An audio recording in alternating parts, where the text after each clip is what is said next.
नमस्कार दोस्तों, मैं मनीष कुमार भोज आप सभी का अपने YouTube चैनल पहाड़ एजुकेशन में हार्दिक स्वागत करता हूं।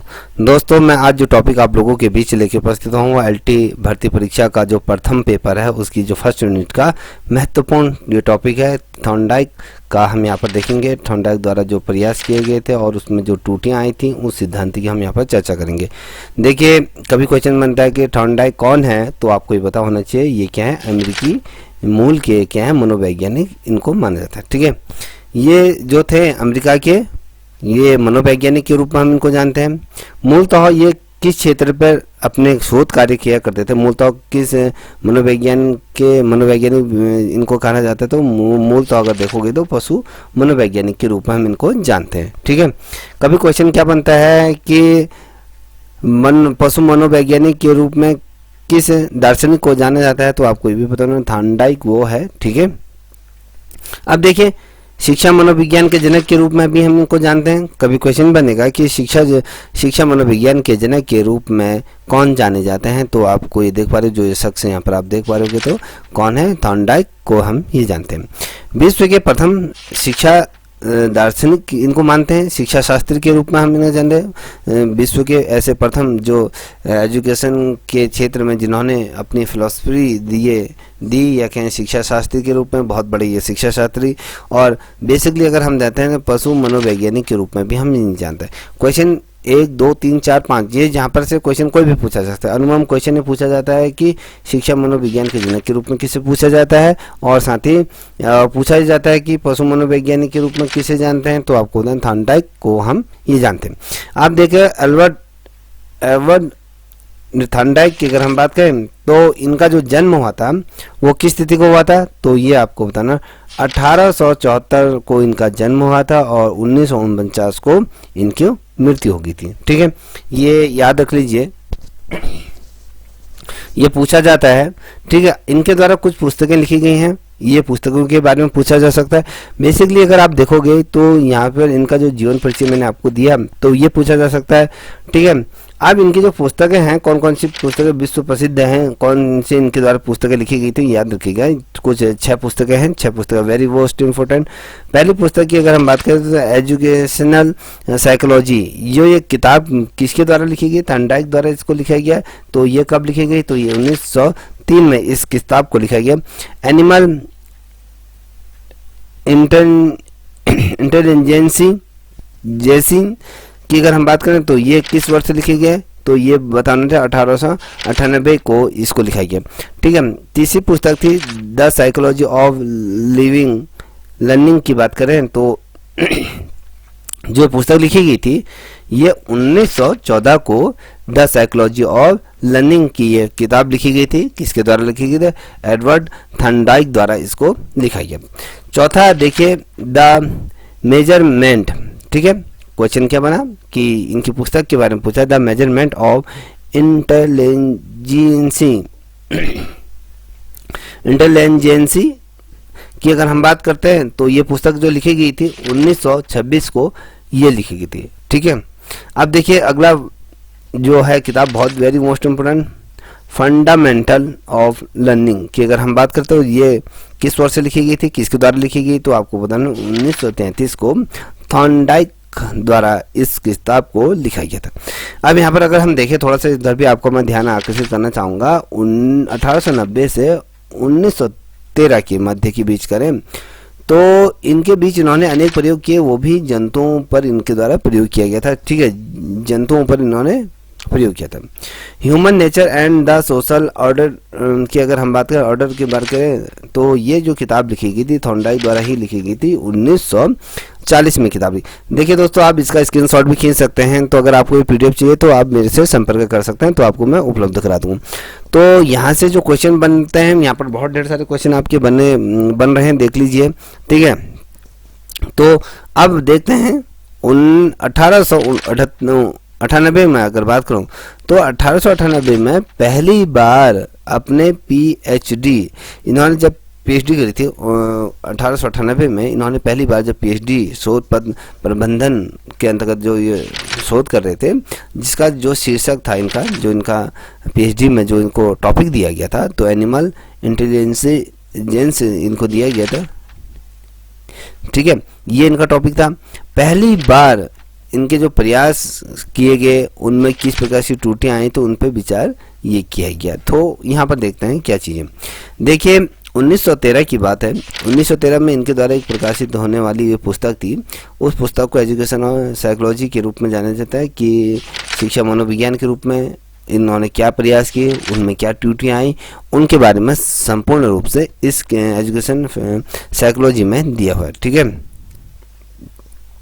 अब बात करेंगे इनके सिद्धांत। इनके द्वारा कौन कौन से सिद्धांत दिए, उनके नाम यहाँ पर कुछ दिए हुए हैं, इनको भी नोट डाउन करते हुए चलिएगा। संबंधवाद का सिद्धांत, संबंधवाद का जो सिद्धांत दिया था वो थॉर्नडाइक द्वारा ही दिया था। योजनावाद का सिद्धांत इन्हीं के द्वारा दिया गया। अभिवृत्ति का जो सिद्धांत है इनके द्वारा दिया गया था।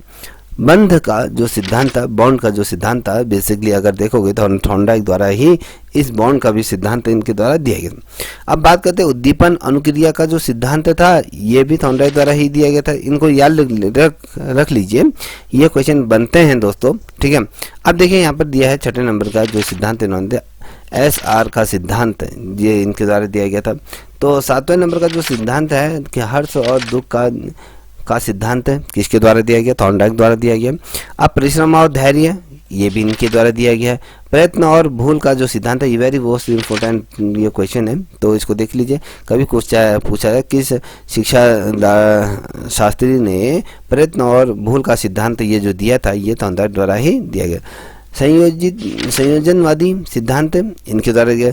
सीखने का संबंध है किससे है, तो ये थॉर्नडाइक द्वारा दिया।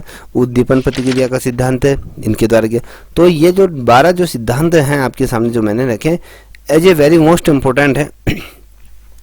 देखिए इनके द्वारा हमने कहा था कि जंतुओं पर इन्होंने जो प्रयोग किया गया था, कभी क्वेश्चन बनता है तो देखिए हमें 1890 से 1913 के बीच में इन्होंने किया था। जंतुओं के बीच में अनेक ऐसे प्रयोग किए गए थे, उन्हीं में से एक है पजल बॉक्स है, उलझन का बॉक्स हम इसे कहते हैं। कभी क्वेश्चन पूछा जाता है कि पजल बॉक्स किसके द्वारा निर्मित किया गया था, तो थॉर्नडाइक द्वारा किया गया था, जिसे हम उलझन का बॉक्स भी कहते हैं। यहाँ पर आप देख पा रहे होंगे, बेसिकली आपने पढ़ा भी होगा, एक क्या है, एक पिंजरा है, ये बॉक्स के अंदर एक पिंजरा जैसे बना के रखा है। वहाँ पर क्या है आप देख पा रहे होंगे, यहाँ पर एक बिल्ली है, भूखी बिल्ली है। तो यहाँ पर एक लीवर दिया हुआ है और यहाँ पर ठीक है, तो यहाँ पर आप देखो यहाँ पर दरवाजे दिया हुआ है। तो यहाँ पर एक क्या है, ये एक थाली में आपकी मरी हुई मछली रखी गई है।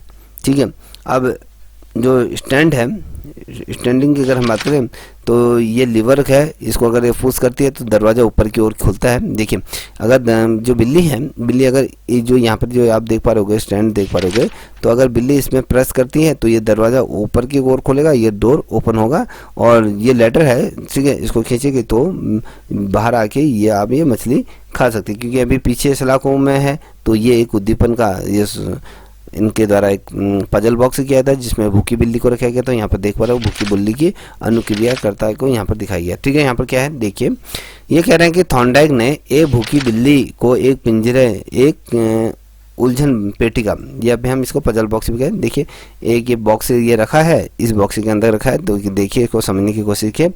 पजल बॉक्स में बंद कर दिया गया है। पेटिका इस प्रकार से बनाई गई है कि उसे केवल एक दरवाज़ा था, उसमें केवल क्या था, एक दरवाज़ा ये बनाया है, आप देख पा रहे हो कि दरवाज़ा बनाया है, जो कि एक लीवर के ठीक प्रकार से दबाने से वो खुल सकता है। देखिए अब अगर ये बिल्ली जो है अपने बुद्धि से अगर कहें, जो ये प्रयोग किया गया था भूखी बिल्ली इस भोजन तक पहुंचने के लिए, क्या कि जो लीवर दिया, अब इसको अगर प्रेस करती है तो ये दरवाज़ा ऊपर की ओर खुल जाएगा और बाहर निकल के बिल्ली अपना भोजन कर सकती है। तो जैसे ही वो लीवर को ठीक प्रकार से दबाने से क्या होता है, खुल जाता है और पेटिका से वो बाहर निकल के कुछ दूरी पर जो भोजन सामग्री रखी है रूप में, उसमें से एक मछली को रखी हुई है। आप देख पा रहे हो कि ये मछली से रखी है, यहाँ से दरवाज़ा खोलेगा तो यहाँ पर आपके दूरी में कुछ एक प्लेट में मछली रखी है। अब मछली की गंध ने इस परिस्थिति में एक शक्तिशाली अभिप्रेरक का ये कार्य कर रहा है। ठीक है, मूवमेंट का क्या करें, मूव का क्या करें, कहीं ना कहीं वो प्रयोग कर रहा है कि किस प्रकार से शक्तिशाली क्या एक सुगंध जो आती है बिल्ली को उससे, और उसकी भूख को और ज़्यादा बढ़ा दिया। और बिल्ली पेटिका के बाहर आने के लिए हर संभव प्रयत्न करने में जुट गई। ठीक है। अब यहाँ पर उसके सामने क्या रखे, मछली रखी, बहुत ज़्यादा भूखी है, तो वो कोशिश कर रही है कि मैं इस डब्बे से बाहर आ जाऊँ। तो वो अपने तरीके से तिकड़म कर रही है कि किस प्रकार से बाहर आने की कोशिश करी, तो वो तमाम चीज़ों को करी। अब यहाँ पर देखिए थॉर्नडाइक के शब्दों में अगर हम देखें, जब उन्होंने प्रयोग किया था, ये कहते हैं कि प्रत्येक छिद्र में से एक रास्ता खोजने का प्रयत्न करती है। यहाँ पर आप देख पा रहे होंगे जितने भी यहाँ पर एक दरवाजे सलाखें बनाए हैं, तो हर जगह से वो बिल्ली क्या करे, अपने आप को बाहर निकालने की कोशिश कर रही है, और सलाखों का या कहें तारों का पिंजरा जो पंजा क्या करते हैं वो सलाखों में मारती है और मुंह से काटने की कोशिश करती है। ठीक है, यहाँ पर आप देखोगे तो ये बिल्ली क्या करती है, चारों तरफ इसके जो लोहे के जो एंगल दिए हैं तो उनको पीटती है, पैरों से अपने दांतों से उसको काटने की कोशिश करती है। ये तमाम चीज़ें यहाँ पर कर रही है, और प्रत्येक छिद्र में यह अपना पंजा अड़ा देती है और जहाँ जहाँ पहुँच सकती है वहाँ से उसको नोचती और काटती है। तो इस प्रकार से चीज़ें करते हैं। तो इस प्रकार बिल्ली ने सभी तरह से उल्टे सीधे पंजे चलाए हैं, ठीक है, और उछल कूद भी की है, और इन उल्टे सीधे प्रयत्नों के फलस्वरूप एक बार जो संयोगवश वो उसका पंजा क्या होता है, वो लिवर में ठीक प्रकार से पड़ जाता है। देखिए जो ये लिवर पड़ है, तो यहाँ पर बिल्ली चारों तरफ इस पिंजरे में इधर उधर क्या करती है, दरवाजे के पास या हर जगह क्या करती है, वो पंजों को मारती है। अंततः गत्वा क्या होता है, जो ये लिवर दिखा आप यहाँ पर ब्लू कलर का देख पा रहे होगे, तो जब बिल्ली का संयोगवश क्या होता है, इसमें जैसे ही पंजा पड़ता है सही तरीके से, तो ये और दरवाजे क्या होता है, ओपन हो जाता है। यहाँ पर देख पा रहे होगे जैसे ही वो क्या होता है, वो सही तरीके से ठीक तरीके से पड़ता है, तो और दरवाजा खुल जाता है और बिल्ली बाहर निकल कर अपनी भूख को क्या कर लेती है, शांत कर लेती है। ये प्रयोग किया गया है, और दूसरी बार फिर प्रयोग को दोहराया गया, फिर जाके पुनः बिल्ली को उस डब्बे में डाला गया, तो वही प्रतिक्रिया की गई। तो बिल्ली को भूखा रखा गया था उस पेटी में, भूखा रखकर उसको फिर बंद कर दिया गया, और मछली की गंध ने फिर बिल्ली की जो पेटिका से बाहर निकलने के लिए क्या है, जो अभिप्रेरणा थी वो और उसको तीव्र कर दिया। उसको भूख लगी थी तो वो खाना सामने रखा था, तो वो बिल्ली अपनी भूख को शांत करने के लिए अभी वो ज़्यादा ही क्या होगी, उत्तेजित होगी, कहने का मतलब है। तो बिल्ली ने फिर से वही उल्टी सीधी हरकतें करनी शुरू की थी, उछलना कूदना नोचना खरोचना ये शुरू कर दिया, तथा पहले की तरह उसने क्या करा, पहले की तरह अब वह काफ़ी प्रयत्नों के बाद लीवर पर पैर अचानक पड़ने से भी दरवाज़ा खुल गया, परंतु इस बार दरवाज़ा खुलने में कम समय लगा। जिस प्रकार से पूर्व में जो दरवाजा खुलने में जैसे मान लो 1 घंटा लगा, तो इस बार 45 मिनट लगे होंगे। तो इस प्रकार के प्रयोग संबंधी जो क्रिया हैं वो कई बार ऐसी दोहराएगी, और ये भी पाया गया जब ये जो क्रिया थी बार बार दोहराएगी, तो यह पाया गया कि बिल्ली के उल्टे सीधे प्रयत्नों की संख्या धीरे धीरे क्या होने लगी, कम होने लगी, और उससे बाहर निकलने की जितना समय पहले लगता था अब वो समय उसका घटता हुआ चला जा रहा है। ठीक है, अब यहाँ तक कि बिल्ली ने बिना कोई त्रुटि किए हुए पहली बार में ही लीवर को ठीक से दबाकर वो बाहर का दरवाजा खोल लेती है, और इस प्रकार से प्रयत्न करते करते बिल्ली दरवाज़ा खोलना सीख गई। कहने का मतलब है कि हम जब निरंतर किसी कार्य को करते हैं, उसमें अगर हम असफल भी होते हैं, अंततः गत्वा क्या होता है, हम उस कार्य को अंतिम क्षण में कभी ना कभी हम उस कार्य को सफलता उस कार्य में हम प्राप्त करें। तो इसी प्रकार से बिल्ली को जिस प्रकार से पूर्व में इस पिंजरे में रखा गया था, पिंजरे में जब रखा गया था क्योंकि भूखी रखी गई थी, तो इस पिंजरे में जब रखा गया था तो भूखी रखी गई थी, तो उसके बाहर से मछली रखी गई थी, तो वो बार बार क्या करती, जो ये डब्बा है इस पिंजरे के हर कोने में बिल्ली ये अपने पैरों को मारती या दांतों से उसे काटने की कोशिश करती, हर जगह उछल कूद करती, क्योंकि उसकी जो भूख थी बहुत तीव्र हो गई थी। तो अचानक क्या होता है कि उसका जो पैर लिवर में पड़ता है, तो ऐसी करके कई बार ऐसा प्रयोग थॉर्नडाइक द्वारा किया गया। तो एक समय ऐसा है कि बिल्ली को ज़्यादा समय नहीं लगा, सीधे वो पंजा मारती और वो दरवाज़ा खोलता और अपने भोजन को ग्रहण कर लेती थी। ठीक है, तो इस प्रकार से ये प्रयोग कराया गया। तो पहली बार में लीवर को ठीक प्रकार से दबाकर दरवाज़ा खोल दिया, और इस प्रकार से प्रयास करते करते बिल्ली दरवाजा खोलना सीख गई। अब यहाँ पर देखिए सीखने की प्रतिक्रिया में सोपान की अगर हम बात करें तो किस प्रकार से होता है। देखिए अब यहाँ पर क्या है, चालाक और अभिप्रेरक। तो यहाँ पर क्या है, ये 2 चीज़ें यहाँ पर काउंट करती हैं। तो इसको देखिए, उसमें भूख, उसकी जो थी भूख, और जो बिल्ली का हम क्या लक्ष्य की बात करें तो उसका गोल क्या था, अगर हम देखते हैं तो उसका खाना उसका क्या था, गोल था। ठीक है। अब लक्ष्य की प्राप्ति की अगर बात, लक्ष्य प्राप्ति में बाधा, किस प्रकार से उसे अपने लक्ष्य को पाने में क्या बाधाएं रहती। लोहे की सलाखें, उसके रास्ता बंद हो रहा था, उसके रास्ते में क्या थे, लोहे के सरिये थे, और अगर क्या करें उसके दरवाज़ा वो था। अब उल्टे सीधे प्रयत्न, बिल्ली ने बाहर निकलने के लिए सभी तरह के उल्टे सीधे प्रयत्न किए। अब समायोजन वश सफलता मिलना, ये क्या है, ये तमाम चीज़ें वो होगी थी। ठीक है। अब देखिए यहाँ पर देखिए 6 नंबर का सही प्रयत्न का चुनाव और स्थिरता। ठीक है। अब यहाँ पर क्या कह रहा है, बिल्ली ने अंत में तमाम गलत प्रयासों को छोड़कर सही प्रयत्न करना सीख लिया और वह बिना किसी त्रुटि के क्या करने लगे, पहले से प्रयासों में दरवाजा ही खोल दिया करती थी। वो पहले ही प्रयास में दरवाजों को तुरंत वो खोल दिया करती थी। अब यहाँ पर नोट आप देख पा रहे हो, यहाँ पर नोट दिया हुआ है कि बिल्ली के समान बालक का चलना, जूता पहनना, चप्पल से चम्मच से खाना और टाई बांधना और टेनिस क्रिकेट खेलना, ये वयस्क लोगों भी ड्राइविंग की इसी सिद्धांत के अनुरूप वो सीखते हैं। देखिए जब बच्चे क्या होता है, धीरे धीरे क्या करता है, पहले 2 कदम उठाता है तो गिरता है, फिर गिरता है, तो धीरे धीरे वो चलना सीखता है। और जब बच्चा क्या करता है, चप्पल पहनना भी सीखता है, क्योंकि बच्चे बचपन से नहीं सीखता है, तो अचानक उसे चप्पल दे तो नहीं चल पाता है, फिर उसको चप्पल पहनना सीखता है, तो जूता पहनना भी सीखता है, फिर खाना बार बार। ठीक है। तो ये जो कि प्रतिक्रिया है बार बार दोहरा जाती है, फिर उसमें निपुण हो जाता है। मान लीजिए आपके सामने खाना रखा है, अचानक लाइट चलेगी तो आपका हाथ क्या होगा, सीधे कटोरी से सीधे आपके मुंह में ही जाता है और मुंह से इधर उधर नहीं जाता है। तो ये क्या होता है, बार बार जो हम प्रयत्न करते हैं हमें उसमें क्या हो, निपुणता हासिल हो जाती है। तो इस प्रकार से चीज़ें होती हैं। अब अनुबंधन की अगर हम बात करें तो अनुक्रिया और उद्दीपन के माध्यम से के मध्य ये संबंध स्थापित हो जाता है, तो जिसके अंतर्गत अनुबंधन उसे हम कहते हैं। थॉर्नडाइक ने अगर हम बात करें तो बिल्ली के साथ साथ चूहा और जूहा खरगोश पर भी क्या करा, जो चूहा था तो उसमें चूहा हो गया, खरगोश पर भी ये तमाम प्रयोग इन्होंने किए थे। हमने आपको इससे पूर्व हमने क्या कहा था कि जो थॉर्नडाइक थे उन्होंने 1890 से 1913 तक के बीच अनेक जंतुओं पर इन्होंने क्या कहते हैं प्रयोग किए और उसके आधार पर इन्होंने अपने सिद्धांत दिए। ठीक है, यह देखिएगा। अब यहाँ पर देख पा रहे होगे, देखिए यहाँ पर देख पा रहे होगे कि सिद्धांत का शिक्षा में महत्व है। जो इन्होंने जो सिद्धांत दिए थे उसमें शिक्षा में किस प्रकार से महत्वपूर्ण वो रहे। देखिए बड़े तथा मंद बुद्धि बालकों के लिए उपयोग। देखिए बड़े और मंद बुद्धि बालकों के लिए उपयोगी हुआ ये। और देखिए इस सिद्धांत से बालकों में धैर्य तथा परिश्रम के गुणों का विकास होता है। देखिए धैर्य और साथ ही गुणों का विकास इसमें होता है।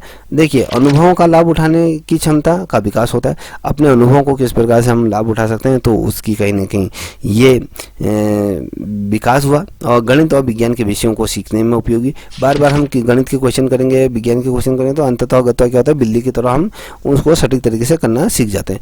अब भाषा में शुद्ध उच्चारण का विकास होता है और बालक का आशावादी आत्मनिर्भर बनना। देखिए बालक को हम कहते हैं आशावादी और आत्मनिर्भर बनने की हम यहाँ पर प्रयत्न उसको सिखाते हैं। देखिए यहाँ पर हम सिद्धांत के दोषों की बात करें तो अब सिद्धांत के दोष क्या हो सकते हैं, सीखने में यांत्रिकता पर बल देता है, या फिर कहें दूसरा प्रभावशाली बच्चों के लिए अनुपयोगी, या फिर तीसरा है सीखने में चिंतन का स्थान नहीं होना।